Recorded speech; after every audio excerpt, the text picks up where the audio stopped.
what we've seen today is a face-off between India and Pakistan once again, this time in Goa at the Shanghai Cooperation Organization meet. The External Affairs Minister of the country, Dr. Jaishankar, today hit at Pakistan, claiming, without naming Pakistan, that this was the country that was responsible for cross-border terrorism when the rest of the world was fighting terror. Mr. Jaishankar went later on to claim that the Pakistani foreign minister, Bilawal Bhutto Zardari, was being accused by him of being a promoter and a spokesperson of terrorism. Listen in first to what Dr. Jaishankar had to say, and then we'll come to an exclusive interview. As a foreign minister of an SCO member state, Mr. Bhutto Zardari was treated accordingly.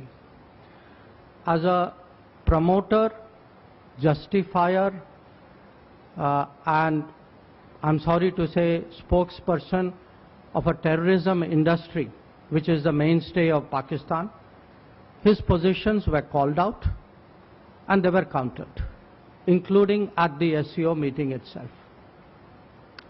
So let me come to the specifics. On the China-Pakistan economic corridor, this so-called corridor, I think it was made very clear, not once but twice in the SCO meeting, that connectivity is good for progress, but connectivity cannot violate the territorial integrity and sovereignty of states. So this has been our long-standing position. Nobody should have any doubt about it. And I assure you, those who are in the room today had no doubt about it. I made sure of that. Regarding आपका दूसरा जो था वो G20 के बारे में था.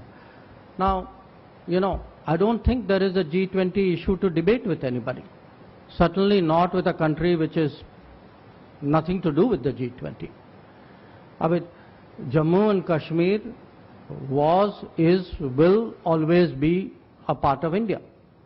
And the G20 meetings are held in all the Indian states and union territories, so it is completely natural that it is held there.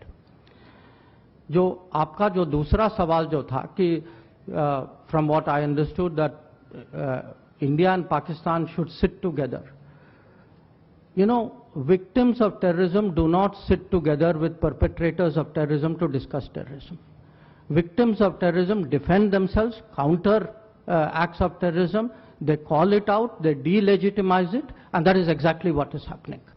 So to come here and preach these hypocritical words as though we are on the same boat, I mean, they are committing acts of terrorism. And, you know, I don't want to jump the gun on what happened today, but I think we're all feeling equally outraged.